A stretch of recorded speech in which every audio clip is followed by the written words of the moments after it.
Okay. Okay. Okay. All right. Thank you so much for coming. I will just read off an introduction for your grace. Can you hear me okay? Yeah. So this, Okay. what is the name of the program actually? Well, my YouTube channel is just Ethos Ananda, so that's where most of my followers are. And then I'll post the audio version to Humans Having Discourse. That's the name of my podcast. Okay, very good. So let's see. I was going to do it also on. So are you recording me right now? No. Yes, recording both of us on just Skype. Oh, okay. Oh, so you're recording on Skype. Yeah, so just in case there's any like lag, the Skype recording is like normally really good, so I'll post it later, you know, once Okay. once I can download the recording. Okay. Oh, because we were trying to do something on Zoom. Can you wait do we have 1 second or not? Sure, sure. I've Okay. got all day. Thank you. Let's see. So I was going to just tell this person. So you are the person I corresponded with. Yes, that's me. What happened is when I went to put a title on, then I couldn't go live anymore. It screws up. Oh, but you're live. I am live now? You are. You can go to your Facebook page and you see yourself in the comments. Oh, I really don't want to see myself. Okay. Hare Krishna. Okay, so we'll just begin. Oh. Hare Krishna. Okay, so let's jump in. Yes. Well, first, I really want to give you a noble introduction here. I copied most of this from your site, just so you know, but it's not because I'm lazy. It's because it's very well written. So, one of the most senior and respected spiritual leaders of the International Society for Krishna Consciousness, ISKCON, Sri Dayananda Das Goswami, aka Dr. Howard Resnick, is an early pioneer and renowned teacher of Bhakti Yoga in the Western world. At the forefront of contemporary religious dialogue, he is celebrated for his unique ability to adapt the wisdom of ancient Indian philosophy into teachings that are comprehensible for Western audiences. In 1972, with a relentless desire to better serve the world, he accepted a vow of lifelong celibacy. H.D. Goswami spent the following 20 years establishing over 40 ISKCON centers and supervising the translation, publication, and distribution of millions of Srila Prabhupada's books throughout Central and South America, Italy, and Greece. During this time, he earned the distinction as the first Westerner in history to translate and comment upon the canonical Bhagavad Purana from within the tradition. Jai. He set historical precedents with a perfect mark on the Sanskrit comprehensive exam at Harvard University, where he received his PhD in Sanskrit and Indian Studies in 1996. And more recently, in 2013, he launched Krishna West, because people in the West need and deserve the chance to practice genuine bhakti yoga within an external culture that is comfortable and natural for them. H.D. Goswami established Krishna West to help facilitate ISKCON's outreach to Western countries. An amazing man. Thank you for joining. So I'd like to meet that. Yeah, I know, right? It sounds so amazing. So first of all, how do you prefer I address you? You have many different names, so. Joe. Let's see. Yeah, Goswami is fine. Okay, I like Goswami. That's good. So since you're a Sanskrit master, I have definitely some Sanskrit questions. But first, out of what's the word? Honor to my friends, I I asked on Facebook if anyone had questions for you. Only 2 people responded. So I think we can start there, and they will really appreciate that. First is from Abhimanyu Das. I met him in Bali, Indonesia. He's American, about your age. He said, I've wanted to ask him if everything was much larger in size in the past yuga, physically and geographically. Oh my. I think what Abhimanyu is referring to is to yugas, of course, which are great ages that last for hundreds of thousands of years. There was a common notion in the ancient world that we also find in Greece, for example, that in a previous age, people were larger. You find that, for example, in Homer, in the Iliad. And I think also in, oh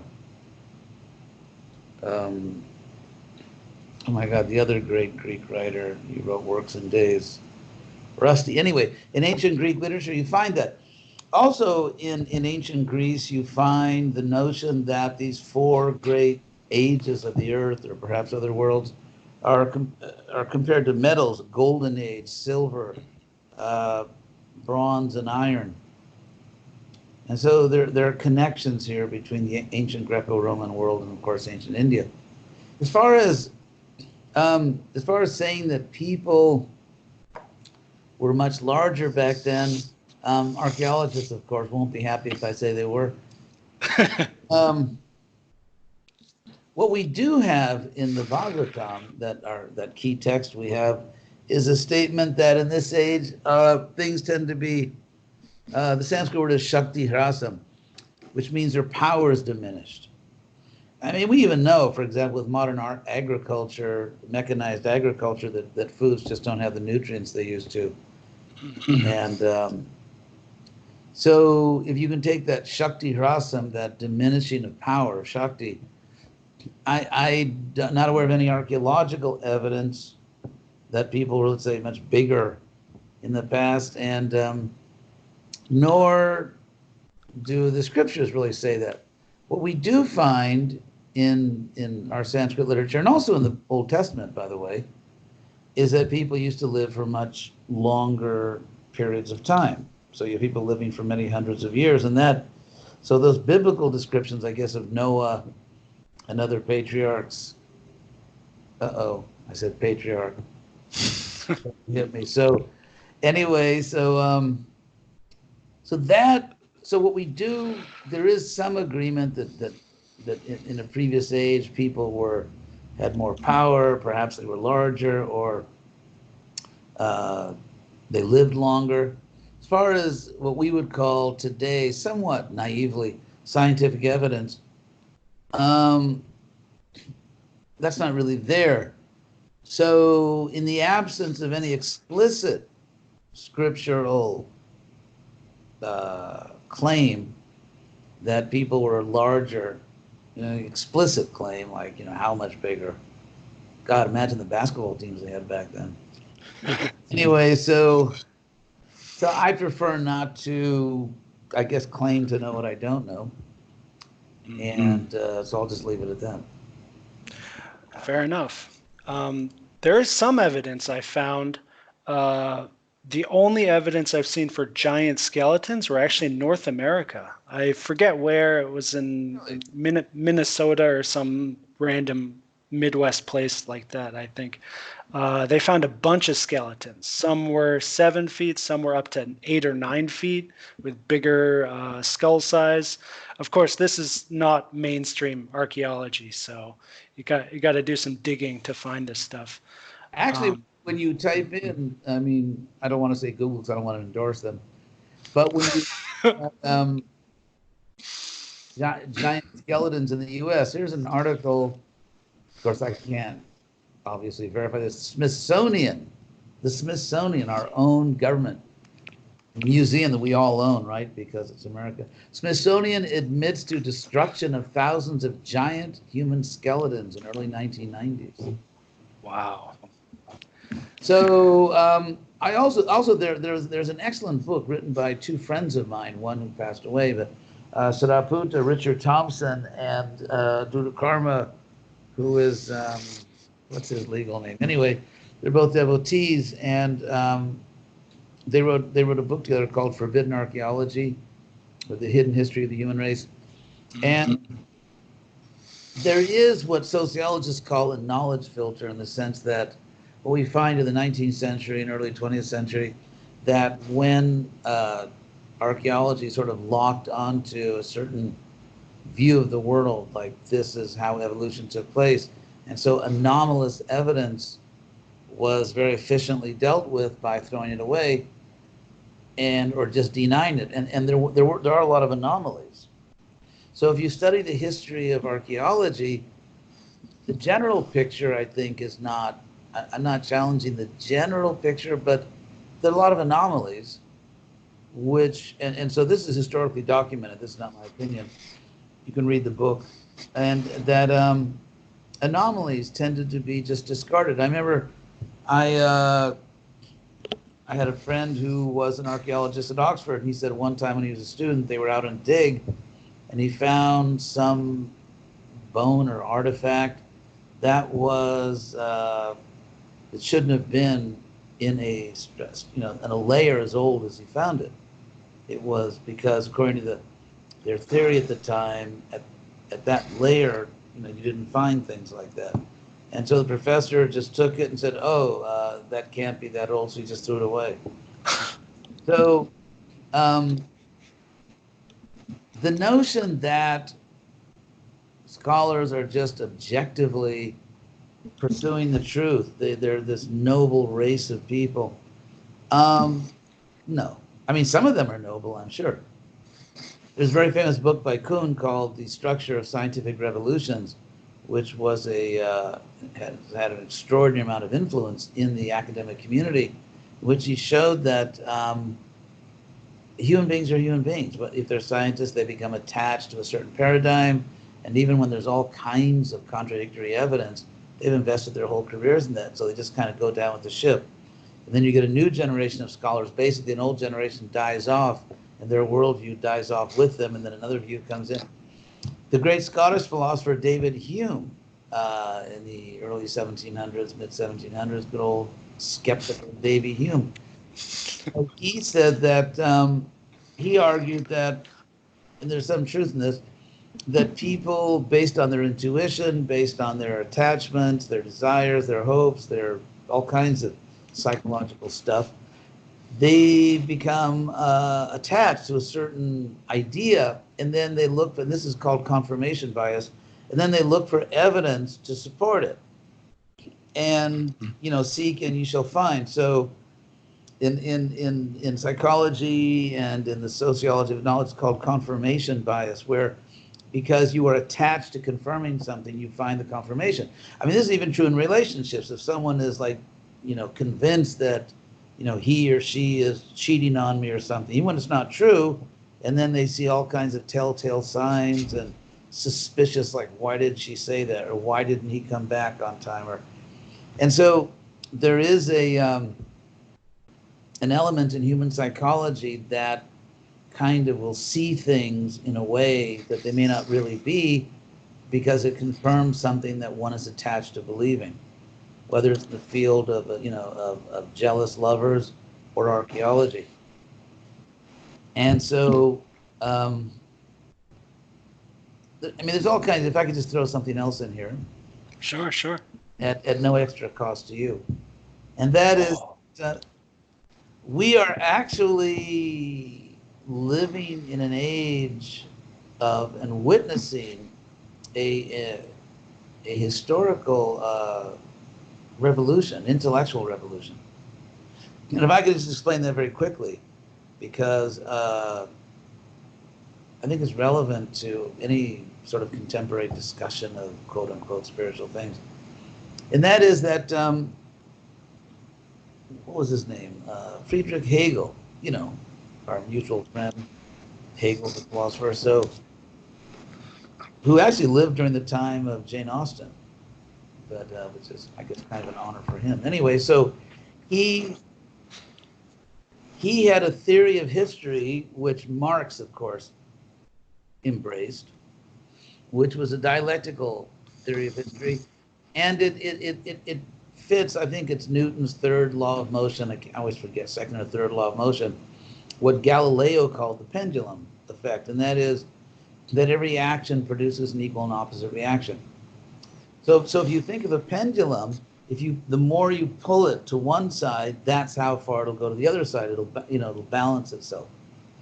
And so Hegel argued that history moves dialectically, which basically means, and this is, of course, this is not an age-related forgetting of what I was talking about. I'm going to use this to explain what's going on right now in terms of contemporary intellectual history. And that is that if you look at the religious history, okay, dialectical means that there's a thesis, which just means the way things are now, the status quo. And then, as you find in that hilarious Monty Python movie, the Holy Grail, they say, like, it's sort of a Marxist thing, like Newton's law of motion, that every action produces an equal and opposite reaction. So because any society, any historical condition, let's say right now, being alive in 2020,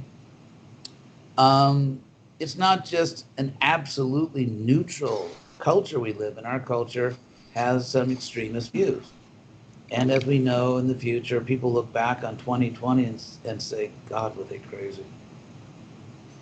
Yeah. So anyway, so because our culture is committed to certain views, which are not absolutely centered, not absolutely neutral, not absolutely fair, you could say, not absolutely aligned with the laws of nature, both the physical laws, psychological laws, sociological. Therefore, our society in the present state it is now, because it is off-center, whatever sort of contemporary narcissist may think, our society is off-center, and therefore it's producing an equal and opposite reaction. Yep. It's a pendulum. So to the degree to which our society, in many ways, is off-center, in some ways way off-center, to that degree, it is producing a counter force, a pendulum effect that will draw our society back to the other end. And so that counter force that opposite force, equal and opposite force that Newton speaks of, is the antithesis. And then after it kind of bounces around for a while, it sort of hopefully, finds some kind of synthesis. Synthesis, exactly. That's a synthesis. So the way this relates to the modern world is that if you look at the religious history of the Western world, especially since the collapse of the Roman Empire, because in the Greco-Roman world, you actually had religious freedom in many ways, and it was extremely multicultural, extremely multi-religious, and quite cosmopolitan in many ways, with some exceptions, but in general quite cosmopolitan. Then with the fall, then the Roman Empire became Christian. It started to become fanatical. It collapsed. The Middle Ages, people thought they needed to sort of fanaticize their way out of darkness. In other words, there was really chaos after the Roman Empire fell. There was chaos, and so we need a strong leader. It's almost like Germany after World War I, where they elected mega creep, Hitler. And so, but that's what happened after the fall of the Roman Empire. People were desperate. There were like gangs and warlords just going around, killing people and stealing. And so you have the imposition of this very heavy order, especially with Charlemagne, which means Charles the Great, Charlemagne and the Holy Roman Empire around 700-800. And so with that, you get this fanatical regime. It's sort of a reaction to the chaos after the fall of the Roman Empire, but it doesn't stop. It just keeps going. You get this heavy fanaticism, and if you don't belong to the religion of the state, you'll be tortured and killed and all that really good stuff. Anyway, to make a long story short, around the 1300s, people start saying, like, what the heck? And they started sort of rediscovering that ancient classical civilization had religious freedom. that had incredible achievements in everything from art, architecture, to sculpture, to literature, to philosophy. And here they were living in this kind of like endless Monty Python movie. And so at that point, they said, the Renaissance, which means in French, of course, Renaissance means rebirth. So the obvious question is rebirth of what? And it's a rebirth of pagan culture. It's a rebirth of the classical civilization that existed before all this violent fanaticism and before all this sort of, people in the Middle Ages, they were a little crude, let us say. And so then the Renaissance just kind of, it picks up steam, and then you get the Protestant Reformation in the early 1500s, which is very important because the Protestant Reformation, I'm certainly not endorsing Luther's philosophy for very good reasons. However, the positive side of the Protestant Reformation was that it started to democratize religion. It was a rejection of these heavy, Roman Catholic hierarchies. In fact, up to that point, if you read the Bible, if you just read the Bible, you could be killed for it. If you translated the Bible, it was a capital crime to translate the Bible into a vernacular, a language that people in general could understand. But then because if you do read the Bible, you may detect that, the church saying a lot of things that aren't in the Bible. But what happened is you get the invention of the printing press in the 1450s. You get the age of exploration, everyone's favorite historical period, the age of colonization. So, interestingly, apart from all the evils of the age of colonization, which we're all well aware of, for all its evil, it did start to put the world back in touch.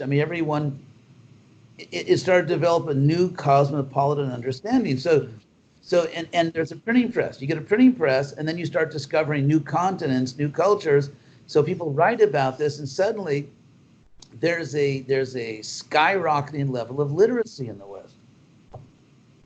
Because before the printing press, books were copied by hand, and therefore they were extremely expensive. And the only people that owned books, not to speak of a library, basically the church, because they had lots of money, because they owned half of Europe, and nobles. No one else could afford books. But with the printing press, people, you can get a book cheaply, and therefore people start to learn to read and write because there's books around. And so they read two kinds of books, essentially, both of which are very revolutionary. They read the Bible, and they start to realize, hey, our priest is telling us lots of things that aren't in the Bible, like the sacraments, like the church is the body of Christ, and the wine is his blood, and that's not in the Bible. This is not an anti-Catholic rant, by the way. I'm just saying that people did discover the church was teaching a lot of things that weren't in the Bible. The other kind of literature they read, which was also in its own way revolutionary, was travel literature, because people were going to foreign lands, and the Americas and Asia, and for the first time in centuries and centuries and centuries, people learning about other parts of the world, and they're starting to become cosmopolitan. And to give an example of how ignorant Europe was, when Vasco da Gama went to Southwest India, Goa, he heard, great resort area. Anyway, so when Vasco da Gama sailed around Africa to Southwest India, that's why they, have a lot of people still speak Portuguese around there. Portuguese. Everyone in Europe, including the Pope, from the Pope down, everyone in Europe believed that India was a Christian nation. Because there was some they thought it was real, that one of the apostles went to India naturally. This is called hagiography, where you tell these sort of exaggerated, miraculous stories of saints. And so, one of the apostles went to India, and what do you expect? You'd never expect less from an apostle. He converted the subcontinent. And so there's even a sort of a tragic comic story where Vasco da Gama lands on the coast. He goes into this temple of Devi, Shakti, the goddess. And he thinks it's a temple to the Virgin Mary. So, and one other thing, Vasco da Gama is around, roughly 1500, but the Renaissance had not reached Portugal. If you know your geography, Renaissance starts in Florence, Italy. It spreads up to France and other places. Portugal is the end of the line. So Portugal, even this is like in the full bloom of the Renaissance, they are still totally medieval. So he goes into this church or temple of Shakti, of the goddess in India. He thinks it's the Virgin Mary. He has been there for days. Eventually finds out what it is. So he just kind of, destroys everything because that's what a good Christian would do in those days. But anyway, so you start to get travel literature. People start to learn that there's a world out there. And for all the evils of colonization, people start to become much more cosmopolitan than they were before. And that inevitably starts to lead to a sense of cultural relativism. For example, you start to get, God, I don't want to go into the whole thing, but the reason the Age of Exploration was because the Muslims conquered Constantinople. It interrupted international trade. They were looking for another trade route. And so you start to get all these products from other countries. People start to collect, whether it's perfumes or whether it's food items or whether it's clothes or art. People start to get into other cultures. And so on the cultural level, people in general, it inevitably starts to relativize their own culture. And then with the printing press and then the Protestant Reformation, religion is relativized. God is relativized because suddenly millions of people in Europe can do what no one dared or could do before, and is read the Bible. And so you start to get different religions, all kinds of different Protestant sects, and the church, Catholic Church is kind of playing backup. It's kind of like third quarter, you're down 12 points. They start to come from behind basketball, and they start to reform and all kinds of things. And then on top of that, as if that wasn't disruptive enough, by the time you get in the 1600s, you get the scientific revolution. And then you get a new thing. So you not only have Catholics and Protestants, and the Protestants say, they believe in the priesthood of all believers. So every man and woman is their own priest, which is very revolutionary. And then you start to get a scientific revolution. You have a third option. It's not just Catholicism or Protestantism. It's just being a rational human being and doing science and finding out what's really out there. And so then you get these Protestant Catholic wars, you get the repression of the free thinkers, especially in France, which is why you get such radical atheism in France. But just to get to the point here, if you go back to the Holy Roman Empire, where they tried to reestablish order in the world, so everyone is not subject to these roving warlords and gangs that just kill for a few bucks or whatever. And so you get this heavy fanatical Christianity. Then with the scientific revolution, the churches respond, at least in many places in Europe, especially France, Italy, places like that, Spain, by bashing the new science. And so you get what is called the war thesis or the battle thesis. Historians use that term, which is by the time you get to the 1700s in France, in the 1800s in England and other places, Germany, you start to get the idea that religion is the enemy of human progress. We haven't even gone into crusades, inquisitions, other stuff. One inquisition could ruin your whole day. So it was so brutal. Europe was going through centuries of just unspeakable cruelty, massacres, torture. It was. You may think it was bad, but as I always say, if you read the history, actual history, it was much worse than you think.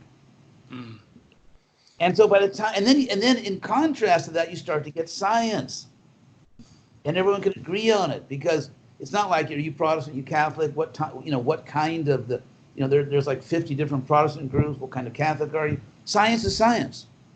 Newton is Newton. Galileo is Galileo. And so science is seen as the salvation of humankind. Because, we were under the priests for so many centuries. All we got is bloodshed, fanaticism, the suppression of knowledge, the keeping human beings in a state of ignorance. And so you get this battle thesis where religion is the enemy of human progress, which is why the French Revolution, they killed the priests. Religion is the enemy of human progress, and and the enemy of knowledge. And if we're ever going to build a just, enlightened, and happy civilization, you have to kill religion. And therefore you get, for example, Karl Marx saying that, you know, religion is just some drug that makes you stupid and just leads to exploitation and human suffering. It's just an illusion. You have Freud that says that belief in God is a mental disorder. It's an emotional disorder. And you get Thomas Huxley, called Darwin's bulldog, who says that the priests are like these priests are like poisonous snakes that kill society, and science is like Hercules, who as a baby was born and crushed in his hands all the poisonous snakes. Ooh. And so previously in all the great universities of Europe, unless you were in line with the church, you couldn't get a job. You couldn't teach in a university. And so it goes to the opposite extreme, where if you are religious, you can't get a job in a university.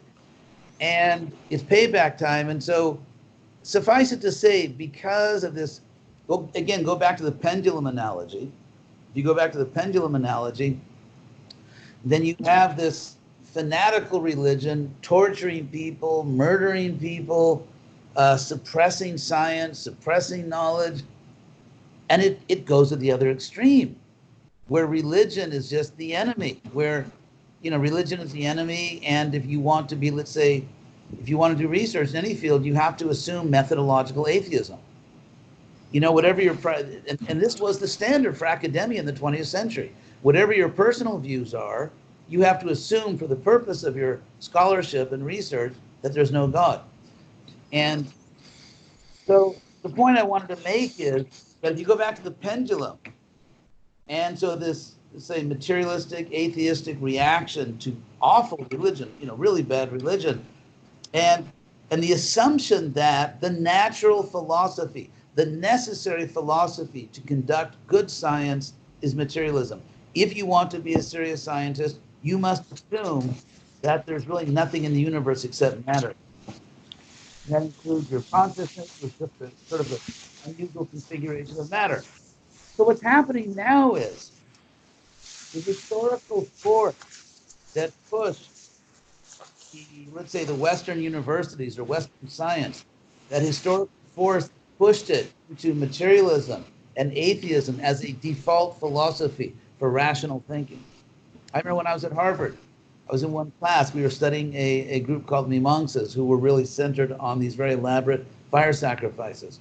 And so we were reading an ancient text in Sanskrit, and it was about how if you chant these mantras and perform the sacrifice, then you get all these results. I remember the professor, it was a nice guy, he's a friend of mine. You know, the professor said, so, I assume that none of us believe that. So I had to raise my hand and say, well, let's talk about that. Anyway, so just to conclude this, so there was this momentum thing. You get awful religion, which finally the pendulum swings the other way. It goes all the way to philosophical materialism as the official doctrine of science and scholarship in general. But because religion in the West is not so awful anymore, they don't have power. They can't kill people. They can't torture people, at least not legally. And so therefore, because the force that was pushing society all the way to this fanatical secularism, fanatical materialism, the force is just so weak that the pendulum's starting to come back. And so what you see now is as a historian, I can tell you, as a dramatic, amazing intellectual revolution going on, where more and more scholars, whether they're in the fields of philosophy or biology or neurology or whatever field they're in, they're starting to say that materialism, or they call it physicalism, the idea that there's nothing real except matter, does not and cannot explain all of reality as we experience it. And therefore, it is a failed attempt to give a complete explanation of reality. And there are more and more scientists who are rebelling against philosophical materialism as the default worldview of a scholar or a scientist. So these are very exciting days to be alive. Apart from the highly intellectual politics we're witnessing every day. That was a joke. Right. Right. So just to summarize, the up to the current moment, right? We have it's now an antithesis is swinging back where now we're in this like postmodern, super relativistic culture, right? And eventually, the synthesis is coming soon, where this hyper relativism, hyper materialism, it just can't work, and Oh we'll yeah, come yeah. back. The synthesis is really visible. It's almost like the sun rising on the horizon. You can see it coming, absolutely. Because if you go back before all this crazy fanaticism, if you look at the Greco-Roman world, for example, which the Renaissance is trying to resuscitate, even in the school of Aristotle, it was understood that there's physics and there's metaphysics. And meta means after. So, this is coming from the Aristotelian school. Physics and metaphysics. It's just like if you're a biologist and I'm a geologist, it's not that, we're fighting each other. You're studying certain things, I'm studying geology, someone else is studying astronomy, or we're all working together. It's just trying to put together the puzzle of what this world is. And so before all this fanaticism triggered this wild pendulum swinging, everyone took it for granted because they had common sense that physics and metaphysics are working together to explore different dimensions of reality. And to give an example, you see, because nowadays the amount of sort of philosophical understanding among people in general is somewhere between 0 and a very big negative number. To give you an example, people don't notice that democracy and equal rights are based on a religious assumption. It's right there in the Declaration of Independence. We hold these truths to be self-evident, which is, by the way, a technical philosophical term.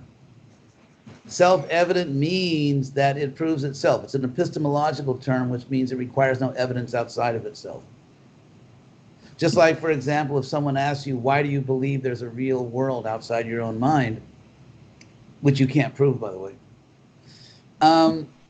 And why do we accept that? Because the world presents it to you, to your consciousness, in such a way that it's self-evident. It proves itself to you.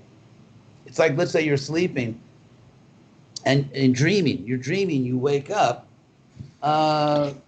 You can't prove that the world you see when you're awake is more real than your dream. You can't prove that, but it presents itself to you in such a way that it becomes self-evident that this world has a higher degree of reality than the world of my dream. Mm-hmm. And so that's the term Jefferson used, which also is a term Lord Chaitanya used, by the way, referring to the Vedas, the same technical term. So we hold these truths to be self-evident that we're created equal. Now, why did Thomas Jefferson and some of his friends who helped him write it, the DOI, Declaration of Independence, why did he say we hold these truths to be self-evident that we're created equal? Because empirically, scientifically, it is absurd to say we're equal. You can give human beings any conceivable kind of test. We can get a group of human beings and test them in terms of their athletic ability, artistic ability, mathematical ability, how beautiful they are, and whatever. And every conceivable test will show that human equality is absurd. And so what we do for our political system, our justice system, our social system is we put aside all scientific evidence and we base our civilization on an empirically unprovable metaphysical assumption, which is that we're equal. So we actually subordinate physical science to metaphysical understanding. Okay, one more question from a friend, from Cam. Kim, how does one who has no hope in his own capability and the world as a whole attract the Lord's mercy and grace in healing and renewing of one's heart to become an instrument of the Lord's love? Wow, what a beautiful question. Yeah, he's a very beautiful soul also. So that was really nice. yes, if you've given up on your own power and, given up on the world because you made the big mistake of reading the news, then um, then you are a great candidate for spiritual advancement. Because, and this is not only in Krishna consciousness, but in so many, world religions. Even in, for example, in Islam, the Islamic tradition historically had its bhakti yogis. They were called Sufis. And even if you look at the Buddhist traditions, like Pure Land Buddhism, it's based on devotion. So practically all the world religions figured out that it's really about personal devotion to a super consciousness, which is personal. And so if I realize I can't do it and the world is like ridiculous, then yeah, you are in a perfect position to engage in bhakti, to give yourself to wholeheartedly and to depend fully. That's what Krishna says in the Gita, by the way, if I can quote the good book. Yeah. I'm a Gita thumper. So Krishna says in chapter 18 of the Gita, Tamaiva sharanang gaccha sarva bhavena bharata. Go to him alone, to the Lord. Go to him alone for shelter with all your being, really. Sarva bhavena, literally, with all your being. And so, yeah, it's like let's say I go to a gym and I have a personal trainer. A little late for me for that one, but let's say I go to I'm still dreaming. So let's say I go to a gym. I have a personal trainer, and the trainer is saying, and the trainer says, okay, now I want you to, no, I know that. I know how to do it. I can do it. Just let me at it. It's like, why were you paying a personal trainer? And right. So as long as we think, stand aside, I can do this, and we can't really practice bhakti yoga. But if you realize that I took all my best shots, shot my silver bullet, nobody went down, my false ego didn't go down, my material desires didn't go down, nothing's going down. So at that point, you're actually ready for bhakti yoga, to really just give yourself wholeheartedly to the Lord. And it's not that eternally you're just going to be like like, I don't do the thinking around here, I just surrender. It's like, for example, let's say you go to a doctor and you have a serious illness that's treatable. As long as you think, okay, I know as well as a doctor, and what the hell does he know? But if you have a good doctor, let's say you have a good doctor that can really cure you, you have to just let go and let the doctor do his or her thing. And so in the same way, the point is not eternal, just total submission where you just stop thinking, okay, I have one good idea, surrender to Krishna. It's the last original idea I'm never going to have, because once I surrender, I'm going to eternally just be like this sort of breathing robot or something. No, the point is that you surrender to Krishna so that he can help you to come back to your pure state in which you're free. Because once you, the soul, become pure, then you're free to do whatever you want, because everything you want to do is appropriate. And so the idea of just, surrendering, obedience and all that, that's what you do with a good doctor if you're not a doctor. And then once you're cured, then you're a free soul. Excellent. Okay, let's move on to some language stuff. Oh boy, language. So I love language, by the way. So I'm in China now. I've been all over Asia for like 5 years now, and yeah, learning the local languages has like changed a lot for me. How I see the world, and even how I speak English is changed a lot from learning these Asian languages. All right, my first question, I think I heard Prabhupada talk about this. The name Christ comes from Krishna. Is that right?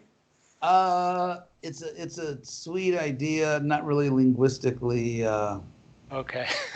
There. Well, actually, I mean, the word Christos in Greek, because the New Testament was written in Greek. Christos is just a translation of Messiah in Hebrew, Messiah. So Christos is a Greek word for Messiah. And now I can't say it's totally unrelated. I mean, you'd have to, it is originally a Greek word. You have to look up the etymology of the Greek word Christos, which means and the Messiah, by the way, in Hebrew means the anointed one.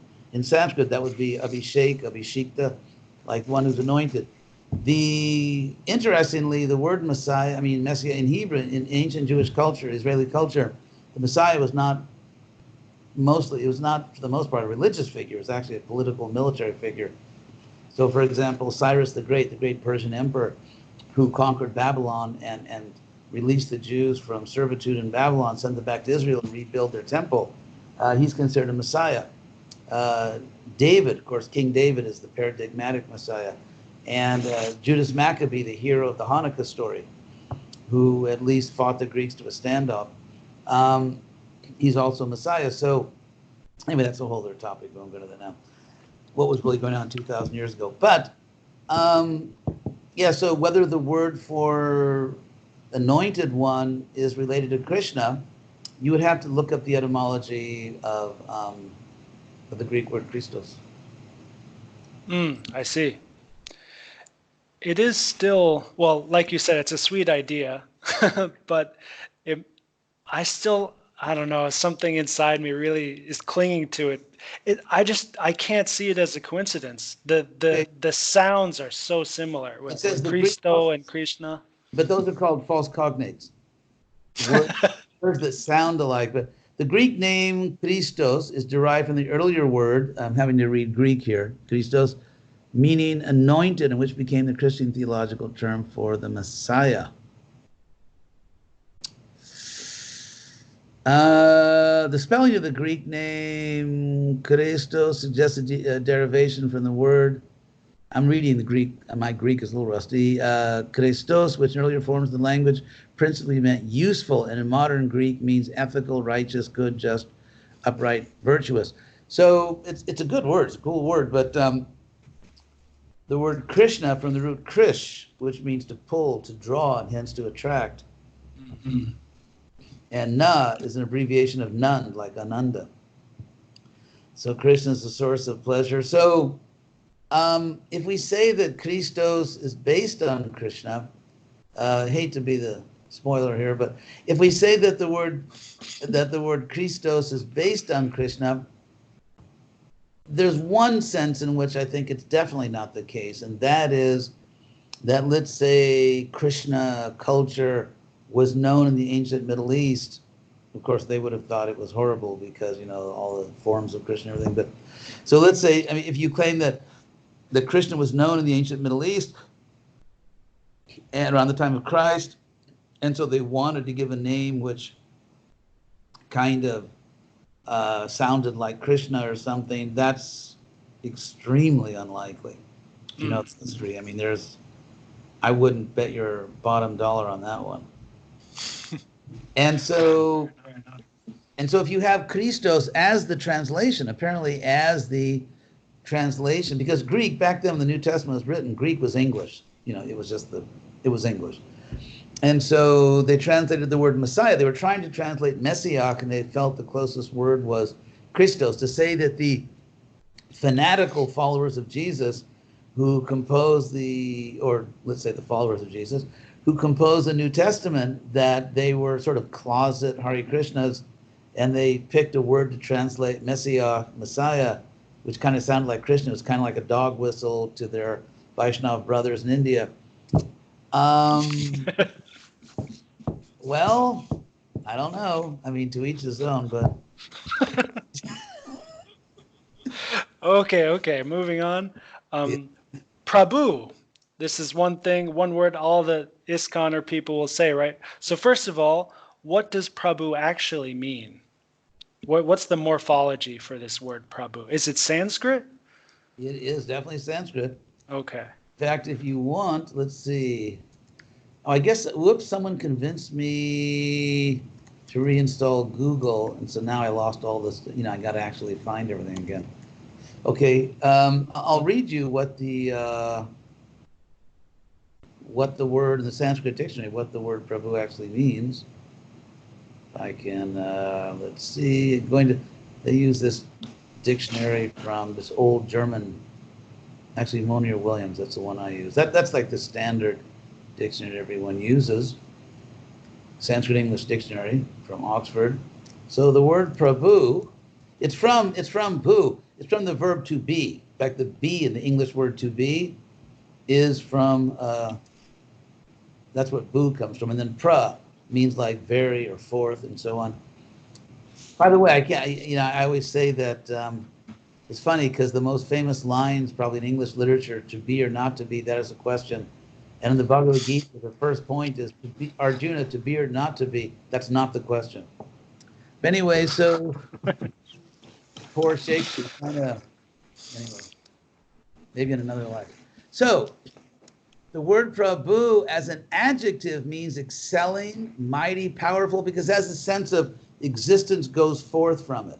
It's sort of like existence at a high level. That's kind of literally, if you look up what the prefix pra means, and then bhu. So it's very much Sanskrit. In fact, Krishna uses a direct cognate word from that same root when he says in the Bhagavad Gita, ahang sarvasya prabhava, I'm the source of everything. So the word for source is prabhava, and prabhu, it's the same word. They're just from, they're just different formations from the same root. So it can mean excelling, mighty, powerful, rich, abundant. And another interesting point is, in that sense, as an adjective, it's both masculine and feminine. And then as a noun, masculine noun, it means lord, king, like the Prabhu, chief or leader, and so on. So that's the word Prabhu. And the name Prabhupada, does that come from Prabhu also? Or Pada means foot, or also it can mean location or place or abode, because it's kind of like where you're standing. It's like, where you are, where you stand, where your feet are. So it comes to mean, it also means place and so on. So Prabhupada can mean Prabhupada who is at the feet of the Lord, or that he is the Prabhu, he is a Lord as a great spiritual leader. Not, Lord, capital L, but he's a great spiritual leader. And so other people are at his feet. So it can have, those are different kinds of Sanskrit compounds. It's a Sanskrit compound, Prabhupada. Okay. Well, it seems like Sanskrit is like Chinese, where like Prabhu is from smaller component parts, but you wouldn't call it a compound, right? Well, no, Prabhu is, it's actually not, it's not a compound technically, in the sense that it's not two words. Pra is not a word, it's a prefix. Right, yeah, that's what I've been picking. Like, there's so many prefixes and suffixes, and like they can combine as words, but then they can also still be used as prefixes and suffixes for bigger words also, right? Actually, I'll give you an example, and because English still retains a lot of the structure of Sanskrit. So that I'll give you an example where in Sanskrit you say like bhu, like this word bhu, and then you can put different prefixes. You make prabhu, anubhu, like anubhavati. You can say vibhu, which is another Sanskrit word, vibhu or sambhu. Or you can make it by adding different prefixes. We still have that from Sanskrit because one very common Sanskrit stem, you can call it, is vart, like pravartate, like pravrti, nivrti, and so on. And we still have that stem in English, vart, we spell it V-E-R-T, vert. And we add prefixes, so you can say invert, revert, subvert, pervert, extrovert, introvert, and so on. So that thing where you take a stem like vert and then put different prefixes to create different words, that's Sanskrit. Excellent. One more word that I actually thought about this last night as I was reading one of Prabhupada's books, Mayavadi. So yeah, this is a big word that, especially in the text, I don't know if I guess it's our tradition, right? From Lord Chaitanya all the way down to Prabhupada is this like very anti-Mayavadi, ethos. honk if you refute Mayavadis. So, yeah, Maya means, of course, illusion in this sense. Vada in Sanskrit means speech. And therefore, it can also, and Vada as a suffix is something like the English suffix ism. Oh, okay. So okay. Maya-ism. And Okay. and so and Vadi is the one who claims. So Vada can be the claim, that claiming something, a truth claim, and the one who makes the claim is Vadi. So you can have Mayavada, which is Mayaism, and then Mayavadi, an advocate of Mayavad. And so the reason we call them that, with, of course, great affection, the reason we call them that is because they claim that this world is just an illusion in a radical sense. In a radical sense. For example, there are social science studies that show that you can have a bunch of people witness the same event and then describe what they saw, and they'll give different descriptions, which is, very encouraging for our legal system and witnesses and all that. So that's an illusion. Let's say we get something wrong, but it's not. But a radical illusion. Let's say, for example, God forbid, there's an automobile accident, and someone's seriously injured or killed, and so they have 3 eyewitnesses that give different accounts. Now, if one witness comes into the court and says, actually, there were no cars, there was no street, there is no spoon. Yeah, exactly. Then you're getting into a radical sense of illusion. And that's what the Mayavadis are saying. It means it's called someone a Mayavadi. The idea is not just, well, they got it wrong, but they got it radically wrong because they're rejecting the real world. And this world is temporary, but it's real. They're rejecting the real world as an illusion, and they're rejecting the form of Krishna as an illusion. Ironically, we always hear that Shankara debated the Buddhists and all that. And by the way, he wasn't the only one. Actually, some of the most effective opponents of Buddhism were the Karma Mimamsa people, ironically. And but actually, in Madhyamaka Buddhism, the middle path Buddhism, they reject the idea that this world is just illusion. In one sense, their shunyavad, their voidism or emptiness or these other terms, what they actually mean by that in the middle path, they call it the middle path because they reject the extreme of Mayavad, that there's no world. And so they say the world is empty in a sense actually similar to what Krishna says in the Gita, that if you look at any object in this world, any object at all, any material object, it's constantly in flux. Like, for example, Herodotus, the pre-Socratic Greek philosopher, shout if you like Herodotus, he's famous for having said that you can't step in the same river twice. And so I kind of do a little riff on that. I'm trying to sound cool by using the word riff, although I'm actually too old to sound cool. But anyway, so I do a version of that, which is you can't breathe in the same body twice. Because as we know, our body, there's literally millions of processes going on in your body. Your body is this. In fact, there's been a revolution in microbiology in the last 20 years or so, in the sense that, or 30 years, in the sense that Darwin, for example, and this is why many, many serious scientists at the best universities trying to reject Darwin. Because Darwin's idea is based on what is today considered a primitive notion of the complexity of biological processes. And so then you get, from Darwin, you get 20 years later, 30 years, with the progress of science, they start to realize, wow, actually,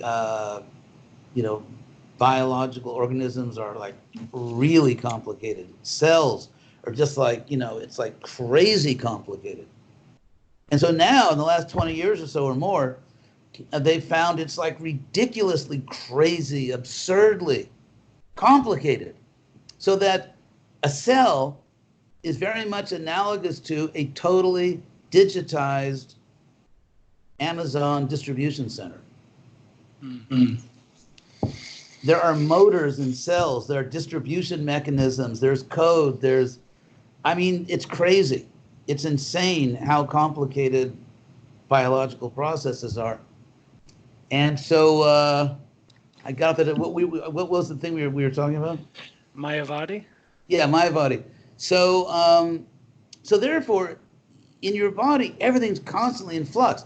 So the Buddhist point was that you cannot point to anything in this world and say that is that thing and nothing else. In other words, let's say you point to your body, but your body's constantly changing. So which body?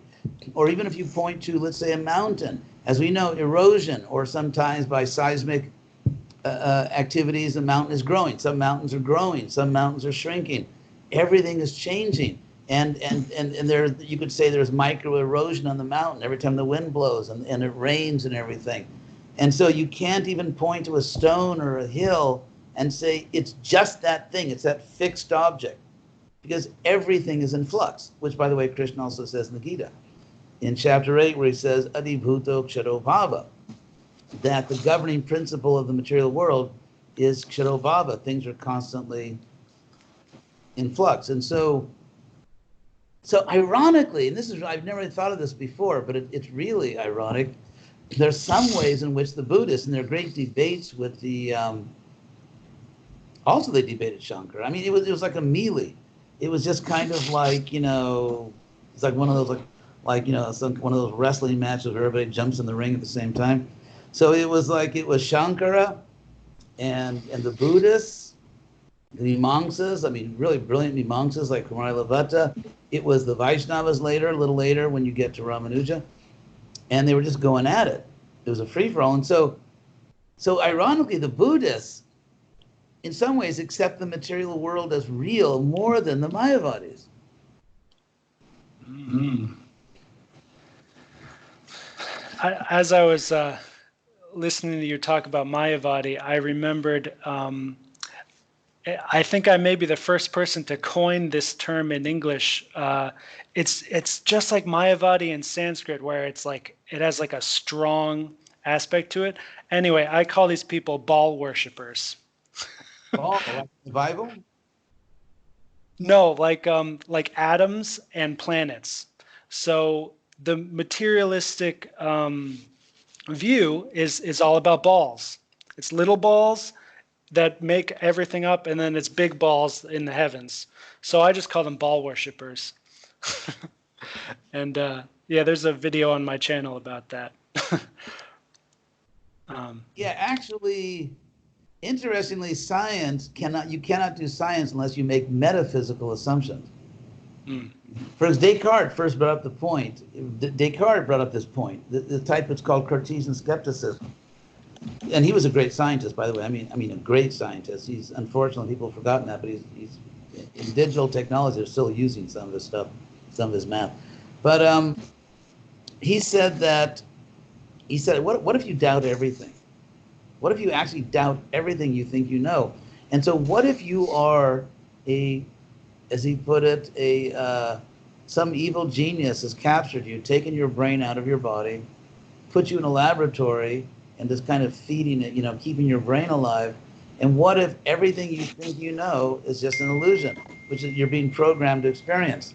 Like, for example, what if there is no age? What if there is no earth?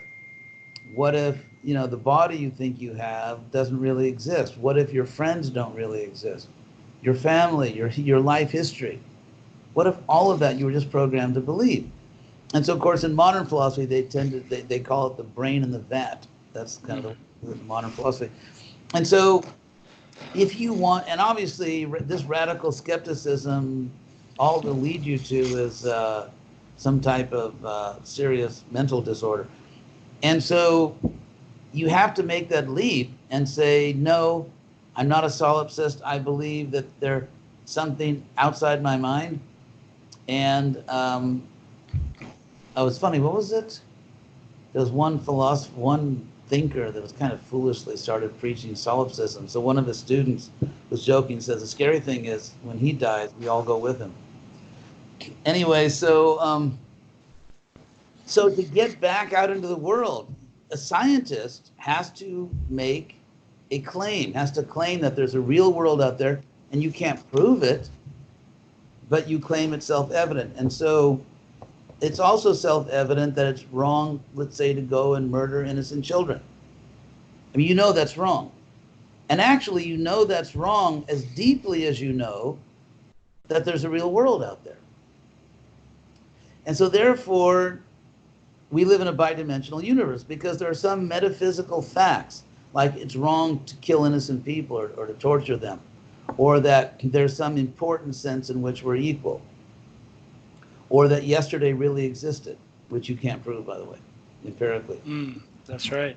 And so we make all these metaphysical assumptions, democracy. So our whole civilization, our life, our sanity is based on metaphysical assumptions. And we assume these things to be true because they present themselves as powerfully self-evident as the fact that there's an external world, a physical world, which allows science to happen. So science and spirituality, ultimately, epistemologically, in terms of knowledge, are resting on the same structure. There's no difference structurally between what a spiritualist is doing and an empiricist.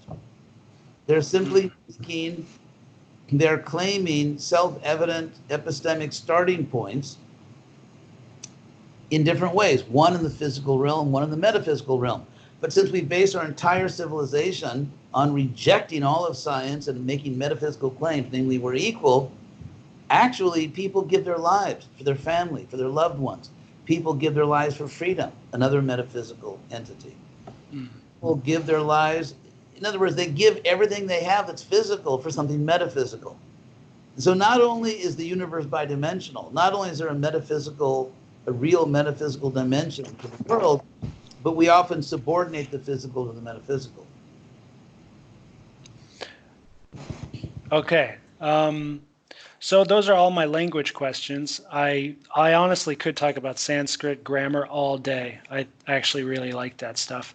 But so now I want to talk about culture, especially in ISKCON stuff. So I feel like this first question. All right, so I have these two questions now that are like going to sound really harsh. I just want to preface it by saying I'm purposely over exaggerating my point so we can maybe find a golden mean in the middle somewhere. So I've noticed, I've been to many ISKCON centers all over the place, and I've noticed this this trend now to talk about Vaishnava etiquette. Basically, I think it's a total sham. I think etiquette is for children, and it's superficial. And we don't need to study this because if we really practice the path as laid down by Krishna in the Bhagavad Gita and all the other Prabhupada books, we will naturally have all of these right etiquette behaviors. But if we were going to, stop chanting for a moment and, start with, practicing some kind of, social, cultural, ethical discipline, I think it would make way more sense if we focused on the virtues that Krishna talks about, namely pridelessness, truthfulness, cleanliness, humility, etc. I think there's something real there, but just focusing on etiquette, it's dare I say a little Mayavadi-esque, but it just seems superficial to me. Having never focused on etiquette, I mean, I'm trying to understand what you mean. I understand what you're saying. I mean, that's very clear. You mean sort of like ISKCON finishing school? I'm not sure what the focus on etiquette consists of.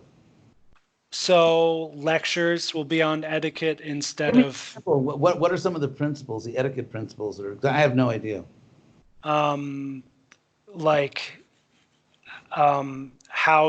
to offer obeisances, how to bow, how to speak to superiors and equals and inferiors, and it's just etiquette stuff. But it's Krishna consciousness based, I guess. Sorry for that. Sorry for that yawn. That yawn did not indicate absolute boredom, but okay.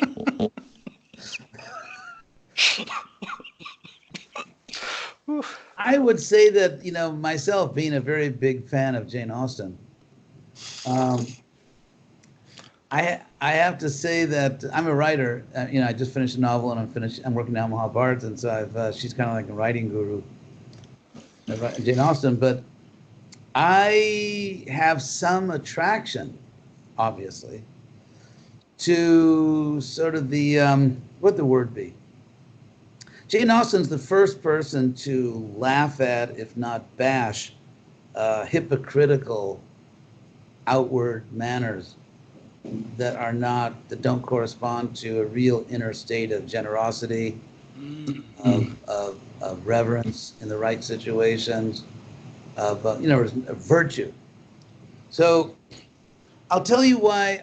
I'll give, if I can, I'll give an argument. I know more about, I think, the world of Jane Austen than I do about what they're teaching in those classes. But so what I'm going to defend.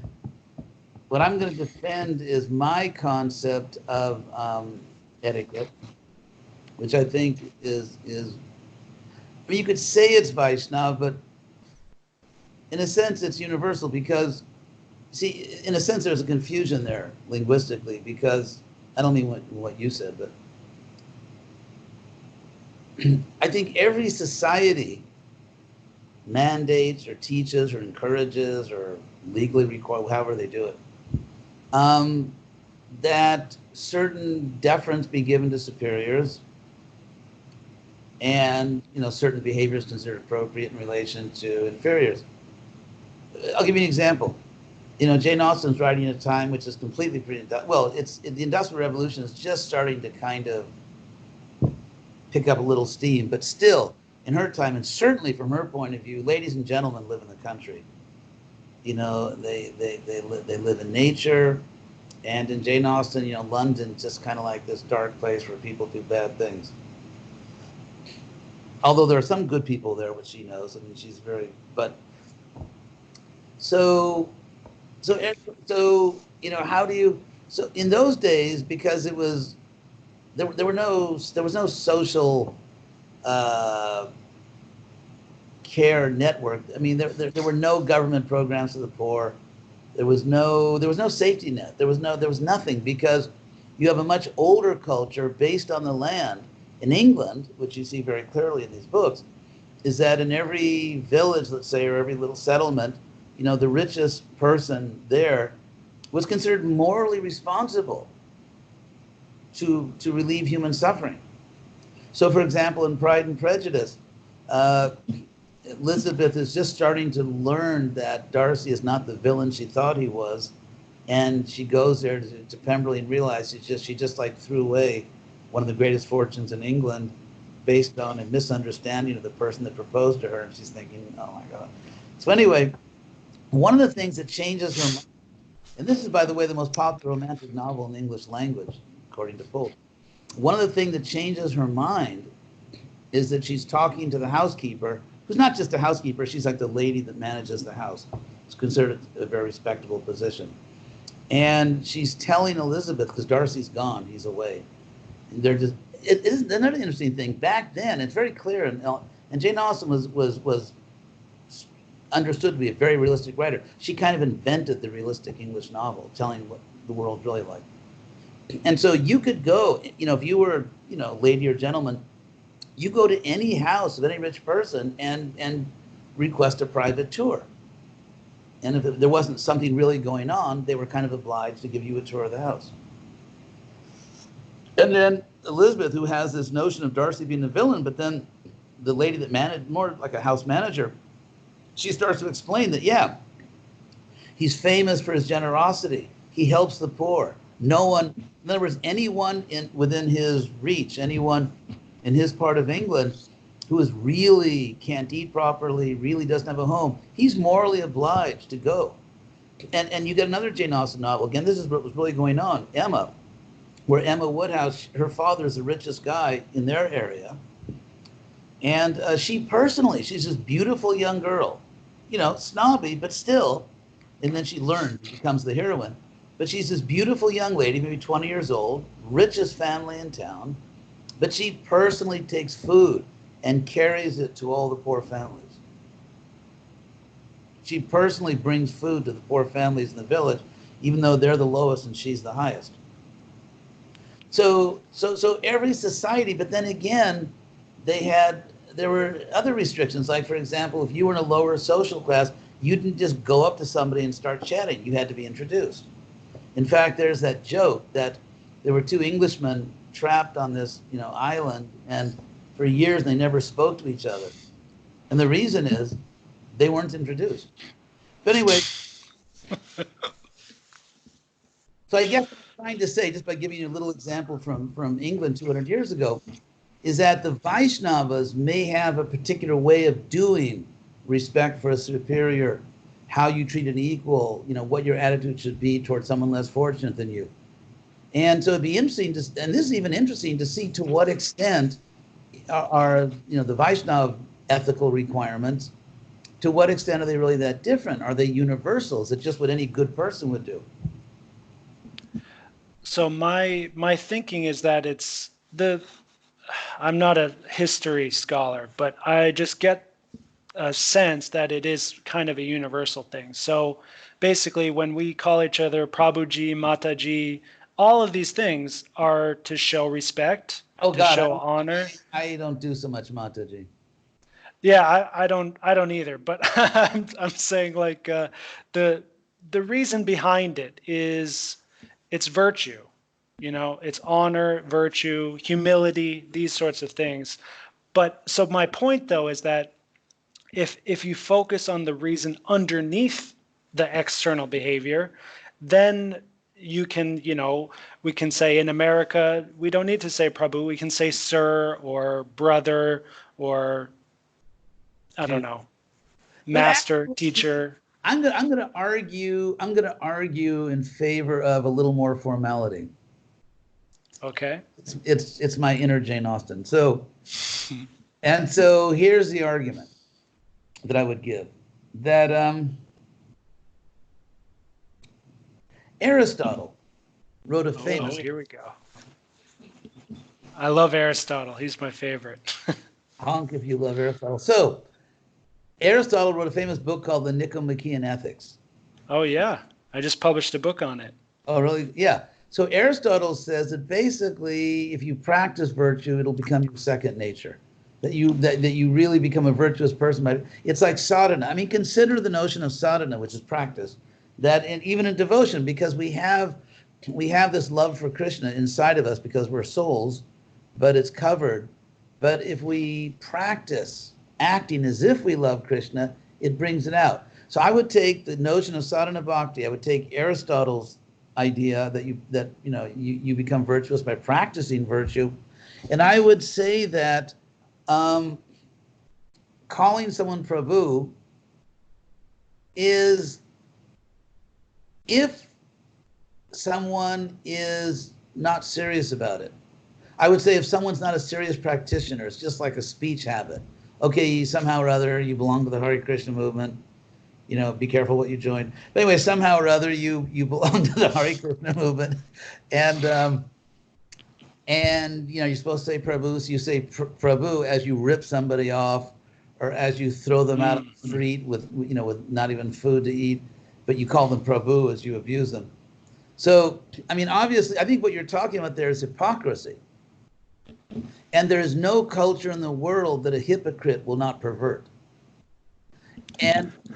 And on the other hand, I think if we look not at the hypocrites, and we have them just as every religion has them, if we look not at the hypocrites, but if we look at the sincere followers, I think for them, the external form, while not sufficient in itself, it is just the external part of it, but it does actually help to shape the right consciousness. And that's something, for example, let me give you something. We'll go back again to Jane Austen. That is that there's and she was very God conscious, by the way. I mean, she was a Guru Kuli. Her father was a minister, her brothers, her uncles, her grandfather. That's why she's the last person buried inside Winchester Cathedral, because she came from a family of ministers. And in fact, she wrote 6 complete novels, and half of them, the hero of the story, the romantic hero, is a clergyman. So, it's a very interesting person. But anyway, so one like really iron rule in Jane Austen, if you're a lady or a gentleman, is that no matter how you feel, even if you want to kill the person sitting in front, across from you because they're such a jerk, that there's a certain minimum level of decorum, of politeness, that you just keep it going. It doesn't mean you like the person. It doesn't mean you're ever going to see that person again. It doesn't mean you approve of all the nonsense the person is doing, but you maintain a certain level of peace in society. And in a sense, it reminds you that even this scoundrel is ultimately part of God. And so I found in my own life, because when I read these books, and of course it's the whole culture she's so brilliantly presenting, it actually changed the way I speak. It changed the way I, on my good days, having a lot more good days, but the way I behave, the way I speak, and I found it's made me much more peaceful, and it's improved my relationships with people. I don't make enemies. It's really, so I think it's like sadhana civility. And I don't think we should throw out the baby with the bathwater just because there are the hypocrites who disgust us with their shallow use of this culture. I don't think the hypocrites should persuade us to discard what is ultimately a valuable culture. Yeah, I agree with everything you said. I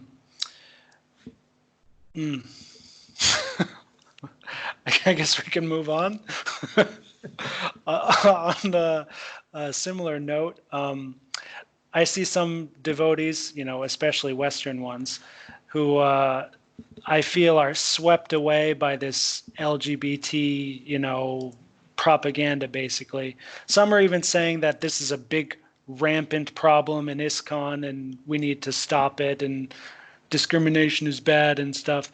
So my counterpoint to that is, well, first of all, I don't think it's true. Second of all, if the worst possible thing happens where someone is gay and then they leave ISKCON or even commit suicide because of this issue, I don't think it's from discrimination. I think someone leaves a religious institution because they no longer find it attractive, and someone commits suicide because they have mental health issues.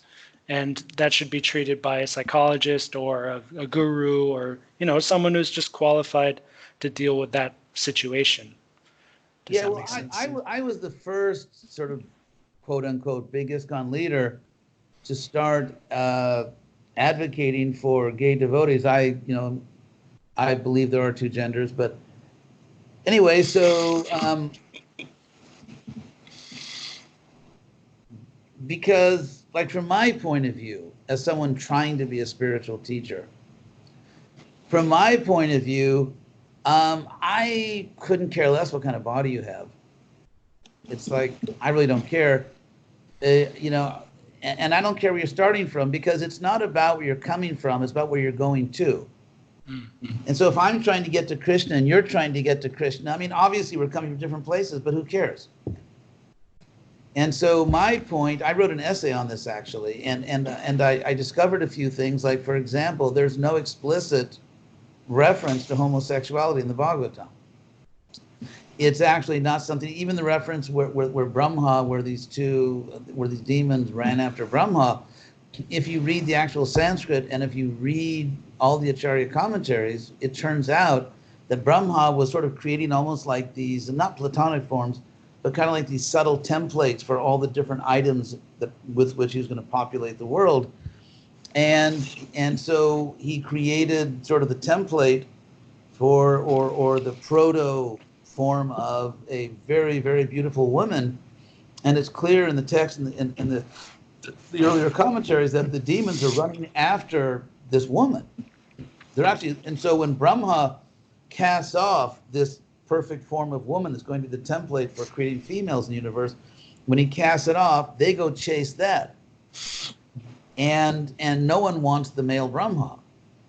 So also in the Manu Samhita, it says that homosexuality is not a big deal. It's not a big sin. And the reason is because, the reason is actually kind of not so pleasant, but the reason it says that is because Manu Samhita is deeply concerned about what in the Gita is called Varna Sankara, which literally means Varna mixing. Sankara actually means mixing, Varna mixing. And so because of Manu Samhita is deeply concerned about people marrying within their caste, and because they reproduce, and because, gays, marriages, they don't reproduce naturally, and therefore it's like they're not concerned with that. So regarding your point, I agree.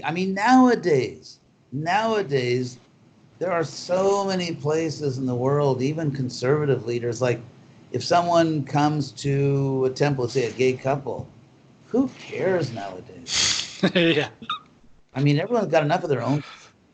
And so I don't think anyone, there's always some crazy people who use sort of moral conservatism to abuse other people. But I think the real point is that no one cares that much. If you go to a temple, you're trying to be a devotee, and you're a good devotee, no one cares. And I believe, like they have gay pride parade, very bad idea. Heterosexual parade, very bad idea. I agree. Yeah. I don't think sexuality is something that's suitable to flaunt in public. That's why God made curtains and a light switch. And so so I think in a sense it's this, I think that the heteros who are an overwhelming majority, I think they have so oversexed and degraded the world that and they flaunt sexuality in public, so then people who are sexually homosexual think, okay, well, because that's the standard. But the idea of being proud of your sexuality, being proud of the fact that you are so stupid that you got a material body, it's like, really? I'm not proud of the fact that I'm heterosexual. It's like an embarrassment that I'm down here in the material world in the first place. Yeah, I agree completely. Yeah, so defining yourself in terms of your sexuality, whatever it is imbecilic. Because you're an imbecile, because we are each other's souls. And so, okay, I'm a hetero imbecile, I'm a homo imbecile, I'm a trans. It's like, okay, don't even tell me what kind of imbecile you are. Just try to be spiritual and try to understand who you really are, which has nothing to do with mundane sexuality.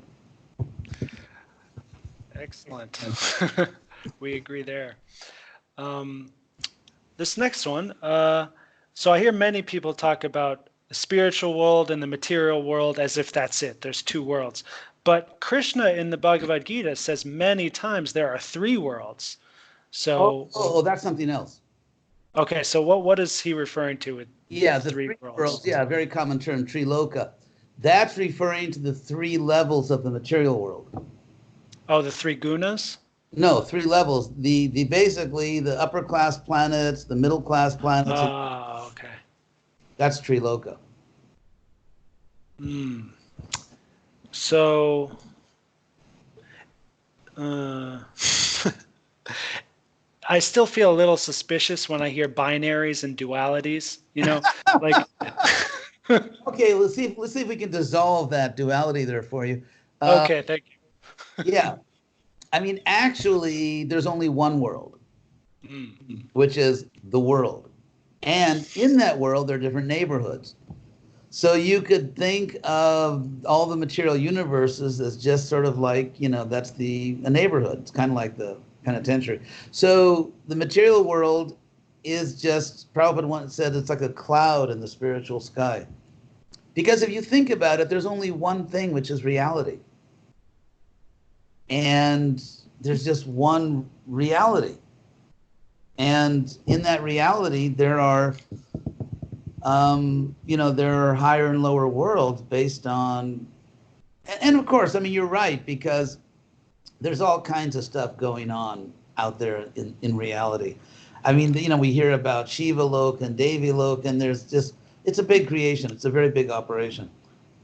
But essentially, there is what's called in the Vedas the Paraloka, like the higher world, and then there's this world, and but even this world is within that spiritual world. Yeah, that makes a lot of sense.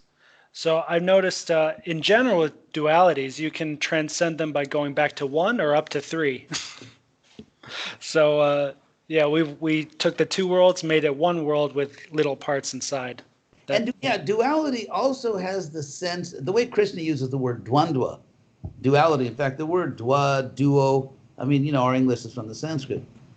And so dualistic, dvandva. So when Krishna talks about dvandva, duality in the Gita, he's really talking about polarities. It's like, you know, victory and defeat, pain and pleasure, heat and cold. He's really talking about, I mean, so the word duality doesn't only mean there's two of something, it means there's somehow an opposition. So here's the word duality in the dictionary, the awful Apple dictionary. The quality or condition of being dual, that didn't help, an instance of opposition or contrast between two concepts or two aspects of something, a dualism. An example they give, the photographs capitalize on the dualities of light and dark. So, for example, we learned that in Vaikuntha, in the spiritual world, spiritual sky, there are innumerable spiritual planets, Vaikuntha planets, but there's no opposition, and so it's not dual. Oh, okay. So Krishna would not really call the material and spiritual worlds a duality. At least Krishna is using the word duality to mean oppositions, polarities, things that, you know, against each other in some way, like light and dark. That makes sense. I've one more, I guess, cultural question, and then I would like to talk about initiation, especially for my own personal sake. Oh, good. You have a major credit card? That was a joke. I have two major credit cards. I have a Chinese card, ready to go. Digital pay, you know, crypto. I got everything. I don't have crypto actually, but oh, so East and West. I think this is an important thing now because, well, we're in a very globalized world, but there still does seem to be a duality here between East and West. So I see it as the West is logos. In one word, it's logos. And the East, in one word, is dharma. So first of all, that's my thesis. What do you think? Well, I would say that, I guess maybe because I've lived long enough or something, or because I've traveled to many, many countries like you, although not the part of the world you have. Actually, East Asia is really the one part of the world I haven't gone to. I've gone all over, you know, North, South America, and Europe, and I've been to India and so on. But it seems that the deeper you get into a culture, the more you kind of think, oh, they're just people. Although to be fair, there is an East-West thing, and it was noticed even thousands of years ago.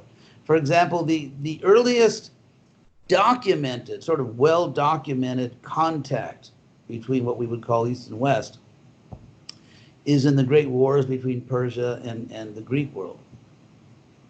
Because you had this Persian empire, you know, started by Cyrus. That's a whole other story, but he was actually an enlightened ruler in many ways. But you have this, of course, he was gone. His successors inevitably were not quite up to the mark. But so you have this Persian empire, and then it butts up against the Greek world. And so naturally, that's what empires do. You know, they expand from their borders. They don't leapfrog, and so they just want to keep moving. And they want to just roll over the Greek world. And there are other reasons for that also, because the Greeks are kind of annoying them, because inevitably, for example, the Greeks will trade with the west coast of Turkey and, and other areas like that, or Syria and Palestine. And sometimes they'll make alliances, and some of those people will kind of be emboldened by the Greek alliance, maybe don't pay their taxes to Persepolis, the Persian king. And so there are all kinds of little regional things going on. And this really reaches ahead with a new power starting to rise in sort of the greater Greek world, which is Macedonia. And they're starting to kind of feel their oats. They're starting to feel their strength. And of course, ultimately, it's going to culminate in Alexander the Great, who's going to conquer the Persian Empire. But before that, going back, from the Persian or Eastern point of view, because ancient Persian, by the way, is a dialect of Sanskrit. It's a dialect of Vedic Sanskrit. So the Persian Empire goes right up to the border of India. Or greater India, because Afghanistan, like in the Mahabharata, Gandhari, the wife of Dhritarashtra, she comes from Gandhara, which now is called Kandahar. And so, that's Afghanistan. And so the world of the Mahabharata goes all the way, practically to the border of the Persian Empire. So, and there's tremendous influence. Like I said, ancient Persian is a dialect of ancient Vedic Sanskrit. And so from that Eastern point of view, people in the West are like inappropriately individualistic, crazy individualistic, and they're disrespectful to their seniors. And it's all this, sort of like individualism, egalitarianism, and all that. Whereas from the Western point of view, the Eastern people tend to be obsequious. They bow down too much to their leaders, and et cetera, et cetera. So they each have a strong criticism of the other. Now, the person who kind of sees value in both and wants to bring them together and dreams of a one world program is Alexander the Great. Oh, that's me. And that's why Alexander takes an Asian wife and has all his generals marry Asian women, because he wants to bring these two cultures together. So then, of course, you get Rudyard Kipling saying East is East and West is West, never the twain shall meet. One last thing about this is, I'll throw this in, because I think ultimately, when I read, say, Mahabharata or the Bhagavatam, when you look at the culture of ancient India at the time of the Pandavas and the time of Krishna, in some ways you could say it's definitely Asian or Eastern, but in other ways not, because if you look at Rome, especially in the days of the Republic, by the time you get the Roman Empire, it's becoming so multicultural that, is it really a Roman Empire? And so, but if you look at the earlier days of Rome, they were extremely masculine. Their sort of mythic creation story, like where do we come from? The god of war begot the founders of Rome, Romulus and Remus. So the founders of Rome were begotten by the god of war in the womb of a she-wolf. So these were very masculine people. Yeah. And they were like monsters of like engineering and warfare. They were really, and so they were, this very masculine society, the Roman legions, super organized and everything. And so then it kind of dialectically becomes its opposite. You get Italy, which becomes the most decentralized country for many centuries, the city-states. It kind of becomes a country sort of like make love, not war. And it becomes very different. So if we're talking about India 5,000 years ago, I think we have to be really careful of falling into looking at it through the lens of later India. Because as Madhvacharya, or even are looking at India and thinking that's Vedic culture. Madhvacharya wrote a book on the Mahabharata in which he says that the text is very corrupt.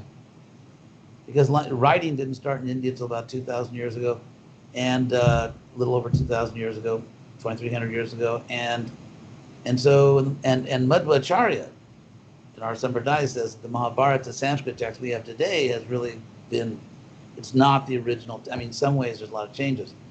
Of course, we know the original story because of the Bhagavatam, which is not correct. But what I mean to say is, if you try to work your way back to what was really that quote unquote Vedic culture, and if you take that as kind of a model, it's in some ways it's Western, and in some ways it's Eastern. Actually, if you sort of put aside the Western hemisphere, just kind of bracket that, and just look at the rest of the world, is really just one landmass. It's, I mean, besides Australia and New Zealand, things like that, then Greenland. But you have Europe, and then you get the Near East, and then and actually the Suez Canal is there because Africa is attached to the Middle East. So you have Africa, Europe, the Middle East, South Asia, the Russian lands, and then the Far East. Of course, Japan's an island. But so apart from the islands, the world is really just one big landmass. And if you look at that landmass on a global map, India is actually in the center of the world. Yeah. And it was by far the richest. I mean, up till a few hundred years ago, like half the wealth of the world was in India. In terms of, not capitalism, I mean, in terms of jewels and real wealth. Yeah, real wealth and produce, all kinds of things. So it is true. I mean, I'm not disagreeing with you about the East and the West. And there are some things in the East that I admire very much, and I wish we had them more in the West. And some things in the West I think are good. So I think they kind of balance each other. I mean, there would not be a Hare Krishna. There could not be a Hare Krishna movement without the West, outside of India. Because if you look at the world before the Western drive to modernity, I mean, in your wildest dreams, you wouldn't go out on the street anywhere and just chant Hare Krishna, because you would have a very shortened lifespan. And so the idea of religious freedom, the idea of religious freedom, it's a Western concept. Really, it comes from the Greco-Roman world, and then the Renaissance brought it back. It seems like, the religious freedom from the West really expanded enormously, whereas like in India, there is religious freedom, but it doesn't really leave those borders, right? Yeah, because India always had religious freedom. India, we have to remember, is part of the Indo-European culture family, language and everything. And so, of course, you get to East Asia, you have different language families. But India really is part of the Indo-European civilization. By the way, unfortunately, I won't have too much more time. I hate to... No, that's fine. I'm still very gracious. You gave me as much time so far. So what are you thinking, like 15 minutes? Is that okay? And by the way, next time I talk to you, you should have like a little electronic board that tells how much I've won. All the prizes, answering questions.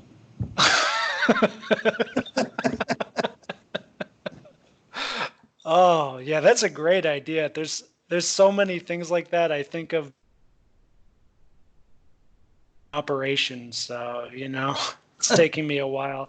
A lot of other shows, they'll have like a soundboard to play cool sounds. I actually have one of those, but I'm just too lazy to, not lazy, but I guess it's just not me, not yet. So as far as initiation, yes. I've got my cash ready, Goswami. So I'll just tell you my place where I am now. So I've been doing 16 rounds for a while now, a year and a half, 2 years. I follow the 4 regs about 90% to 95% of the time. So to me now, the main benefit for initiation is %. And I don't think that'll happen if I don't get initiated. The main because you cut off there. The main benefit is getting to 100%. following the 4 regulative principles. Because right now I'm at 90%, which to me is an A minus, and I can just do that forever. Like especially in East Asia, like in Vietnam, there were times where someone would offer me something, and if I said no, like they were going to kill me. Like you have to accept generosity. No, if someone was going to kill me, I would not say no. Right. I'm exaggerating a bit, but it was like a big problem if, in certain circumstances. And then there's also like if I go, if I don't have a drop of alcohol for a month, but I go to Italy and they're like, "Oh, we've been doing this for 5 centuries and you can have one little taste." I mean, I don't think it's going to kill me. It's really hard to say no in that situation. But if I know I've taken a vow, like a spiritual vow to someone I can really love and honor as my master, that's the only way I think I can get to that 100%. Well, that's good. Level. Actually, when I'm in those embarrassing situations, I'll just play the medical card. Like, for example, let's say I have to order some food, so I'm traveling and there's nothing else, and I'll say, yeah, the doctor said I can't eat garlic. Oh, for garlic, that's a great one. Yeah, garlic, or even alcohol. You could say, yeah, I have a medical problem. I can't. Usually, I've found if you play the medical card, people calm down. Oh, that's a really good idea. Yeah, the medical card. I haven't tried that yet. So reinitiation. So what do you think? Well, then the issue is,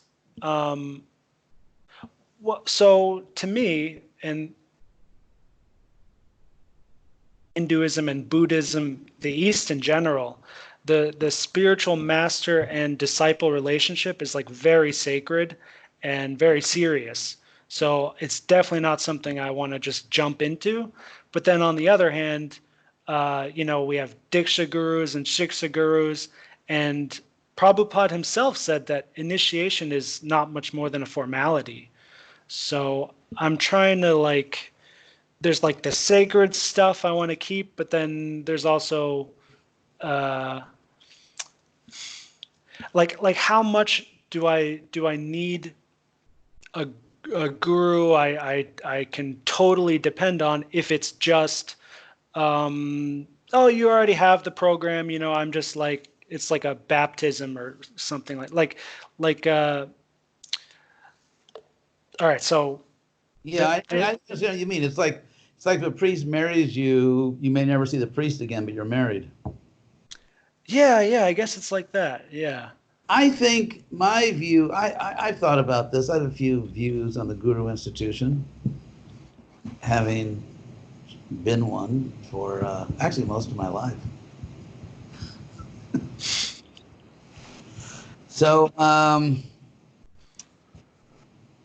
first of all, I think it's there is something beneficial in the act of committing to another person. I mean, committing is good, but I think it's even more powerful than committing to just, let's say, an institution, but actually in a relationship. And then, of course, like let's say someone gets married and takes a wedding vow, if they really, really care about their husband or wife, and you really love the other person, then that restrains you. Oh, sorry, what restrains you from what?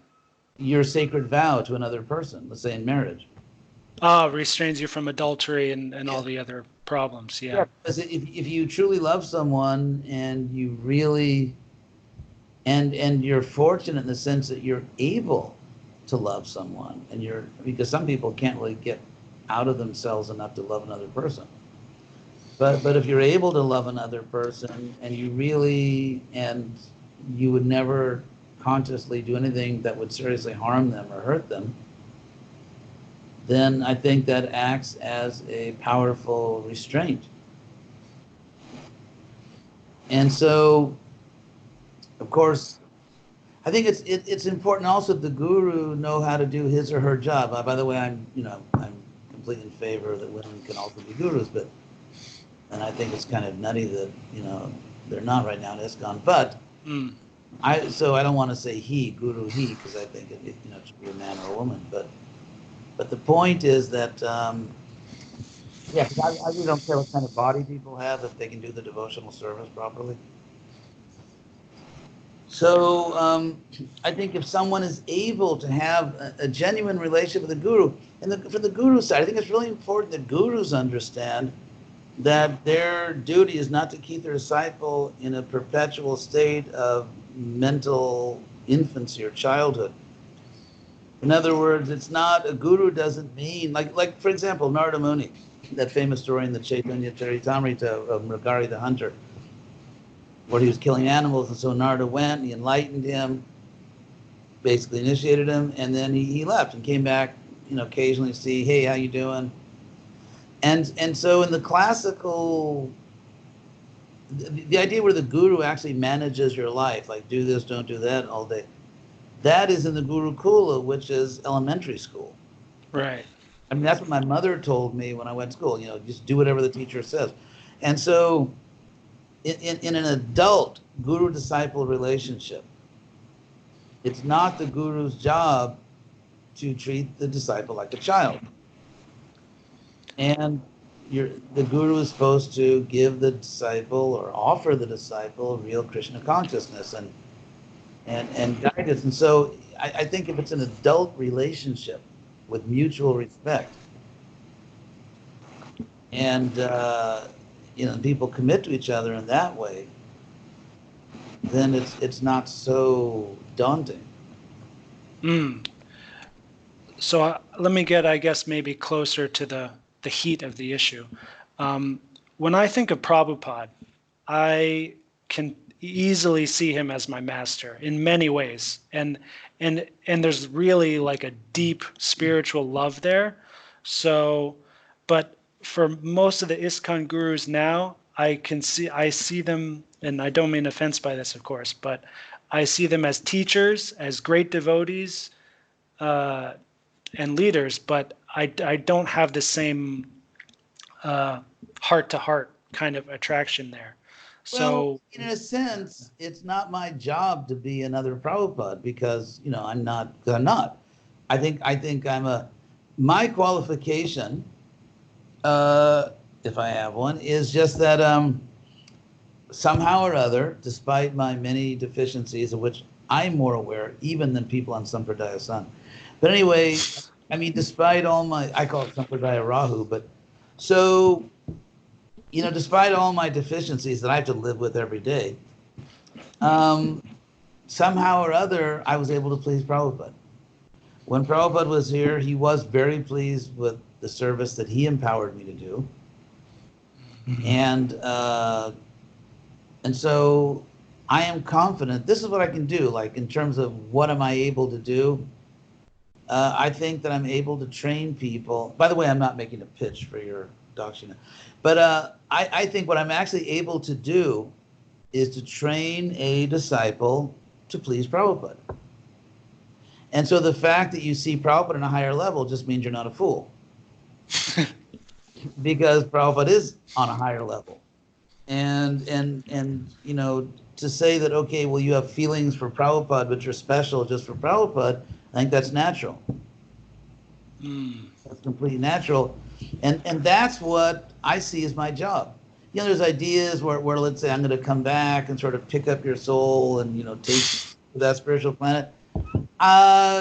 Seriously, I think that what I can really do, and what I think I've been trying to do as a guru, is just to help people to please Prabhupada. That's what I think I can do. So if I were to be initiated by you, if you were so kind, would you initiate me to you in the line or as a representative of Prabhupada? Does that make sense? It's the same thing. It's the same thing? Yeah, because it's all just one spiritual family. See, I don't see it that when I initiate somebody, they become my property. So it's like, do I belong to you or do I belong to Prabhupada? To me, that's like wacko. What I see is that Prabhupada has, wonderfully created a spiritual family. We all belong to that family. We're all serving Prabhupada's mission. I don't have a mission. I'm just trying to develop certain specific programs that I think are useful for Prabhupada's mission.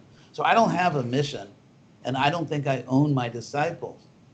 And so if I am representing Prabhupada competently, if I'm doing that, or then let's say if a disciple follows me, they are following Prabhupada because I'm trying to be transparent. So I'm trying to tell my disciples, this is what Prabhupada wanted. This is what Prabhupada needs from us. And so, I don't think it's like a beauty contest or like, I'm a jealous guru because you should be thinking of me. Like when my disciples, as far as my disciples, if they, in their relationship with me, they should just be ladies and gentlemen. I mean, there is an etiquette, and I think the etiquette is not mythological or obsequious. I think it's just, it's just a normal respect you have for a senior teacher who is, and apart from that, as far as the relationship my disciples have with Prabhupada, I feel that's their business. That's their personal relationship with Prabhupada. And if they, follow proper etiquette, the etiquette which I feel is justified and even necessary, so that people don't get really weird. So if people follow proper etiquette and they're, trying just to be dutiful, then their relationship with Prabhupada is between them and Prabhupada. Mm. Well, you've got me totally sold, I think.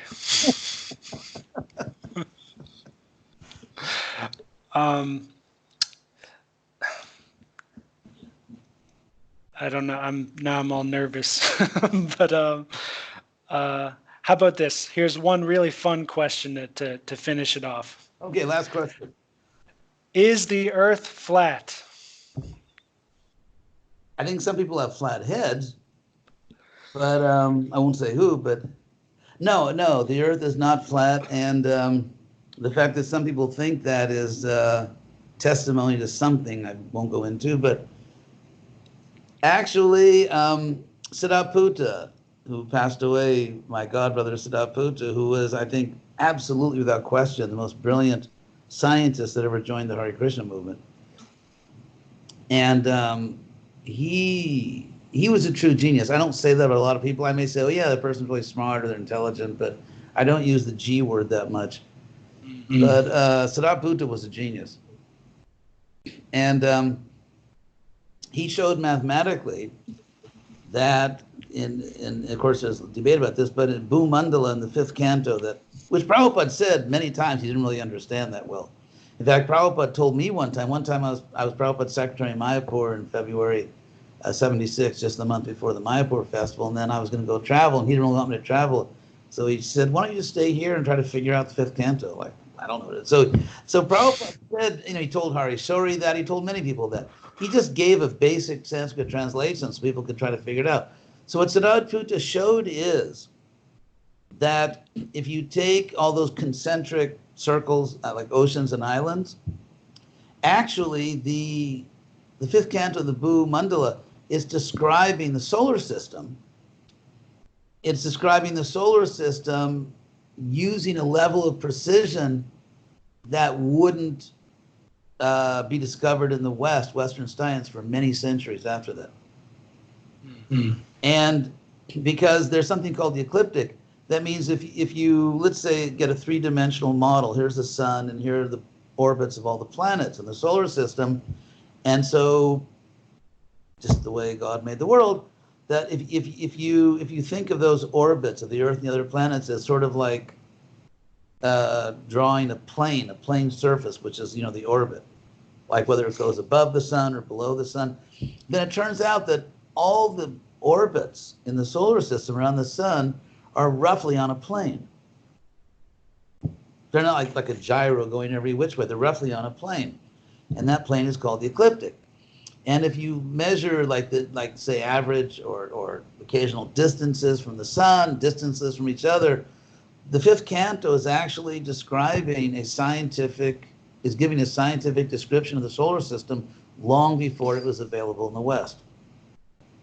And so that, of course, is called hermeneutics, which means how do you rationally approach a text, and especially a sacred text? And we know from Prabhupada's teachings, we know from the Bhagavatam's own statements, that some of the descriptions in the Bhagavatam are allegorical, some are symbolic. For example, we have an explicit allegory in the Puranjana story in the fourth canto, where Narada Muni says this is an allegory.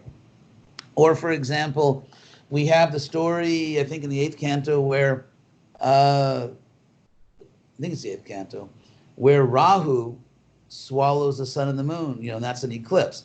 And if you look at the commentaries of some of our great acharyas, they say, well, obviously that's not what really causes an eclipse. And then you have in the Chaitanya Charitamrita, where Prabhupada translates, it says there are illusory stories in the Bhagavatam. And so I don't mean to say it's all mythology. I mean, it's basic history. I mean, there was a real Krishna. He really appeared 5,000 years ago, which we can confirm, by the way, by archaeoastronomy. Because the Bhagavatam and the Mahabharata, all those texts are full of descriptions of the zodiac because they were really into astrology. And so it's really important, like where the stars were when someone's born or when someone dies. So you get a lot of astronomical descriptions. And we can actually, calculate when the night sky would have looked like that. And because of various technical, scientific reasons I won't go into, you can't fake it. In other words, people, let's say 1,000 years ago in India or 2,000 years ago, could not have just said, okay, we want this to sound like it happened 5,000 years ago. You can't do that for various reasons because of certain variables that they didn't know about. And so there was one gentleman named Aryabhatta who lived about 1,500 years ago approximately, who was a mathematical and astronomical genius. Just to give you one example, he's one of the co-founders of trigonometry.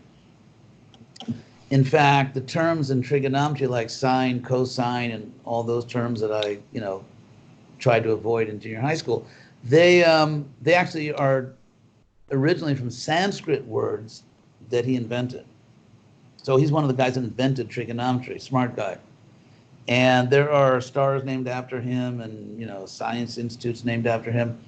So Aryabhatta, very smart guy, he calculated the position of the planets during the Kurukshetra war. And of course, then you just go back a little bit. When was Krishna born? When did Krishna leave the world? And in fact, it's about, roughly 5,100 years ago. So I don't know how I got into that. That's called like archaeoastronomy. But so if you look at the fifth canto, all those things, I think Pluto's genius. I think Krishna empowered him, and I think it's actually a symbolic description of the solar system. I see. There's one thing I just was reminded of. You're talking about trigonometry. So I heard this. I still don't know what to make of this. On a calculator, if you type in sin 666, that is sine 666, you get a negative irrational number. You double it, make it positive, and it's the golden ratio. So that's just an interesting thing. We'll have to continue later. Yes, of course. So thank you so much for giving me your time. And also, I guess while I still have you, I feel like I might regret it if I don't ask, but would you bless me with your initiation? Hare Krishna. Yeah, however I can help you, I'm glad to do it. Okay, excellent.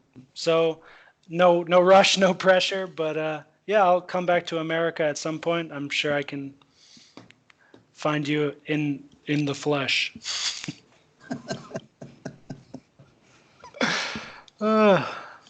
Okay. Hare Krishna. Thank you so much, Goswami. It was a pleasure. Hare Krishna. It was a real honor, real pleasure. I wish you a great day, and Krishna's mercy. Thank you. Thank you. Hare Krishna. Haribol.